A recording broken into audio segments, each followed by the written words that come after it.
In the near future, overpopulation has depleted the world's resources, so the UN decides that countries must cut their population by 5% every year. In the USA, all students take a standardized test once a year and those with the lowest scores are executed. The test is called the 10 to 241, but people have nicknamed it the thinning. In Texas, students are studying for the test, which will start in 18 hours. High schooler Lena is mentoring Simon while her younger siblings play behind them. Simon is frustrated because he doesn't understand enough and pays Lena a good amount of cash, which gets him special contact lenses that give him all the answers. Lena reminds him to destroy them after the test. At that moment she receives a call from the hospital saying that her mother is trying to get discharged against medical advice. Lena asks the doctor to buy time and rushes to the hospital with her siblings, where her mother has already signed all the discharge paperwork. The doctor pulls Lena aside and turns down her money, revealing her mom has gotten worse and no treatment will help her now. In the evening, with only 12 hours left for the exam, the governor's son Blake tells his bodyguards he's going to the kitchen for a bite, but he actually sneaks out of the mansion and gets in his car to meet his girlfriend Ellie. The mood gets awkward when they remember they may die in the morning, so they decide to distract themselves. They sneak into another mansion and use the pool for a while. Afterward they return to the car to make out, but Ellie can't get in the mood because she's scared of the test. They're suddenly interrupted by a bodyguard, who drags Blake back to his house. Governor Dean scolds Blake for wasting his time the night before the test, pointing out he should be studying now so he can have fun later. He thinks Ellie is a distraction that Blake can't afford until he graduates next year, but Blake doesn't look convinced. Dean gives him a hug anyway. 3 hours before the test, guards in black surround the school with fences, barbed wire, and cameras. They also patrol the perimeter to make sure nobody runs away. Simon arrives early and another student accidentally bumps into him, causing him to drop his contact lenses. He tries to find them, however a guard tells him to keep moving. As the students arrive, they share a sad goodbye with their parents, then the guards check their bags and scan their bodies to prevent any cheating tricks. Blake approaches Lena and asks to buy the special lenses, but Lena tells her she already sold the last ones. At that moment a guard finds a student with invisible answers painted on his arm and the boy immediately runs away. This is the first time someone makes it past the guards, so Lena's friend Kellen hacks his father's account to access the street security footage, watching how the guards surround the guy and catch him with a net. Then Kellen makes a copy and sends it to a reporter. Once everyone is inside, the guards put the school under lockdown. Then the students go to their respective classrooms and Miss Birch tries to be as comforting and encouraging as possible, telling them there's always a chance. Mr. Glass reminds them of the rules. They have 2 hours to finish the test, their eyes must never leave their tablets, and all grades are final. At that moment the test finally begins and everyone concentrates on answering the questions on the tablet, but it's clear many of them are struggling. When the test is finally over, the students must drop their tablets and the guards immediately go over the results in their computer. The conclusion arrives in just a matter of minutes and the teachers are heartbroken to read the list with the lowest scores. With each name mentioned, the guards take the student away, dragging them away when they try to resist or even beating them up when they try to escape. Blake, Kellen, and Lena passed, but Ellie didn't and she's taken away. The students are allowed to have a break and Lena sees Simon is also being taken away. A desperate Blake calls his dad to ask him to save Ellie, but Dean refuses to play favorite since the law is the same for everyone. Furious, Blake pushes a bunch of people to reach the guard, pushing him too before grabbing a fire extinguisher and hitting him with it. Then he jumps on the second guard and wrestles him while telling Ellie to escape. She immediately runs away but the other students block the corridor and the guards catch up to her, taking her to her death while a screaming Blake is dragged away. A year passes and the next test will be in 24 hours. Sarah can't handle any more studying and goes to see Glass, who agrees to give her a good grade in exchange for doing the dirty with her. Meanwhile Birch visits Lena and her siblings, who recently lost their mother. Birch has brought food and offers her support because she knows the little ones are having their first test this year. On her way home, Birch sees Sarah leave Glass' car. At the governor's mansion, Blake records a video on his tablet, saying that if someone is watching this, it means he's dead. 3 hours before the test, Lena takes her siblings to the school, quizzing them on the way to make sure they're ready. Dean tries to be supportive of Blake before he leaves, but Blake doesn't buy it and tells him to save it for his speeches. A bodyguard notices Blake dropping an envelope in a mailbox on his way to the school, so he steals it and takes it to Dean. Moments later, the school is put under lockdown and all the students take their seats. In the kindergarten class, the teacher plays an animated video full of propaganda that explains why the test is important to save the Earth. Other countries kill the elderly or restrict the amount of annual births, but the USA concentrates on keeping the smart people so it can be great again. Then the students are given the tablets and the test begins. Meanwhile, Dean finds Blake's video inside the envelope and learns that he's going to fail the test on purpose so his father can watch his son die because of the system he defends so much. Dean immediately asks the bodyguards to bring Blake home, but nobody can leave the school after lockdown. After making his bodyguard leave the room, Dean calls Mason, the head of the school's security operation. In the classroom, Blake answers everything fast and wrong, allowing him to finish early. Glass finds this strange. In the kindergarten class, a kid raises his hand and asks for help, but the teacher refuses to assist him because a guard is watching. Eventually the time runs out and everyone puts down their tablets. This time the results are calculated by Mason alone instead of a group of guards. Soon the teachers start calling the names and the kid that asked for help is taken away. So is Sarah, who screams as she realizes Glass lied to her. Kellen and Lena's siblings pass and so does Blake, who doesn't understand what's happening. Birch cries as she reads Lena's name, not believing it because she's the best student in her class. Meanwhile Mason calls Dean to confirm he made the switch. A shocked Blake watches the kids being taken away and Birch runs to a guard, asking him to double check the results since it's impossible for Lena to fail. The guards call Mason and they're told everything is fine, so Lena must leave with the others. As Birch says goodbye, she secretly gives Lena her keycard, reminding her there's always a chance. Afterward the school throws a party for the people who passed and Birch notices Glass flirting with another student. At the same time Dean is on a public event and his speech is played at the party. The whole crowd is cheering for him as he mentions all the things he's improved in the state and comments on how decisions are had to make but also necessary. He thinks the thinning isn't barbaric, instead he calls it innovation. Dean also announces his candidacy for president and a disgusted Blake leaves the party. In a private hallway, the failed kids are told to take off their clothes for decontamination and hit when they don't obey. Lena puts the keycard in her mouth to keep it hidden. Then they're given prison-like clothes and taken to another room where they're handcuffed to the chairs.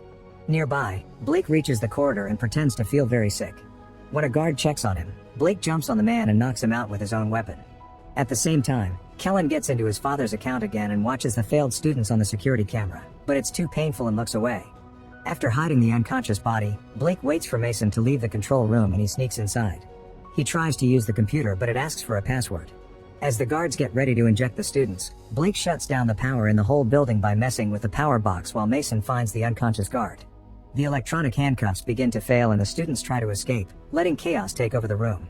As the guards and the students fight, Lena uses the chance to escape by using Birch's keycard on the door. Soon Mason returns to the control room but Blake is already hiding in the vents. Mason sees the system is down and tells the guards to bring Kellen's dad to fix it. At the party, the guards inform everyone that it's just a regular power outage and take Kellen's dad to the control room. While the man works, Mason goes to check on the students, who have been handcuffed again. Mason reminds the guards to make a head count and they notice someone is missing. In the corridor, Ellie almost bumps into a guard but she hides among the lockers just in time.